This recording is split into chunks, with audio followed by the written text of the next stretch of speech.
It was a quiet afternoon in the German city of Solingen. Shops were open, people walking slowly through residential streets, children returning from school, and the town carrying its usual peaceful rhythm. Solingen, known for its blades and steel craftsmanship, is not the kind of place where people expect horror. But on that day, in June 2024, horror arrived without warning.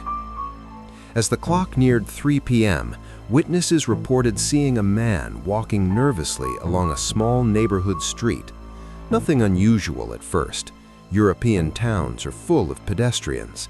But what came next shattered the silence and sent shockwaves across Germany and the world.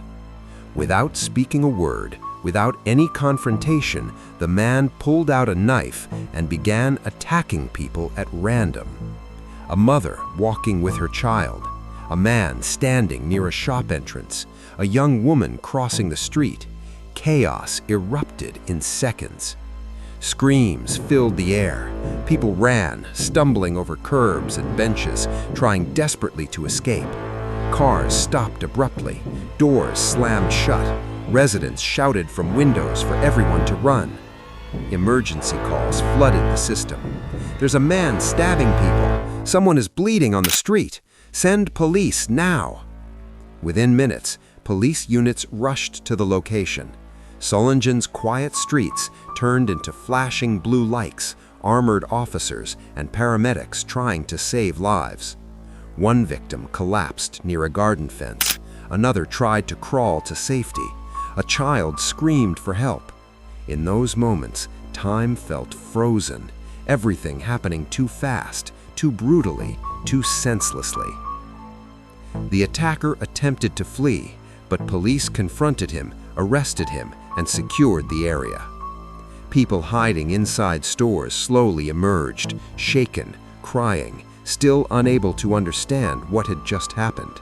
And before we continue, don't forget to subscribe.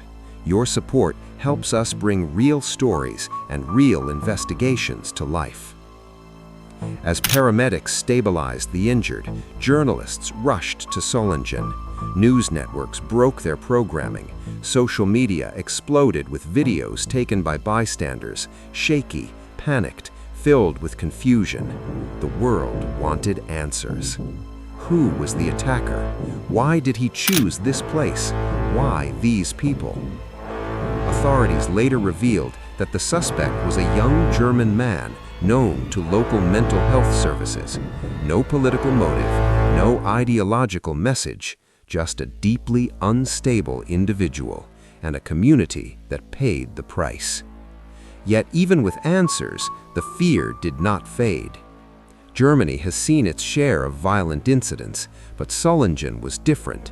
It was intimate, unexpected, a sudden eruption of violence in a quiet residential neighborhood, the kind where everyone knows everyone, where children ride bicycles freely, where life feels safe. Investigators began reconstructing the timeline. Witnesses were interviewed, surveillance footage examined. Bit by bit, the truth became clear. The attacker moved quickly, unpredictably, striking randomly. The entire event lasted only minutes, minutes that felt like an eternity for those trapped in the chaos. The victims' stories emerged slowly, parents protecting their children, strangers helping strangers, a shop owner who pulled two people inside and locked the door to keep them safe, a delivery driver who used his bike to block the attacker's path. Heroes born out of terror.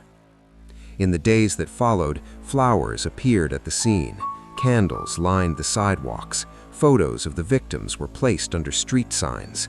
Solingen mourned, Germany mourned, and the world watched once again, reminded how fragile peace can be. But what made this attack resonate globally was not just the violence itself, but the questions it raised.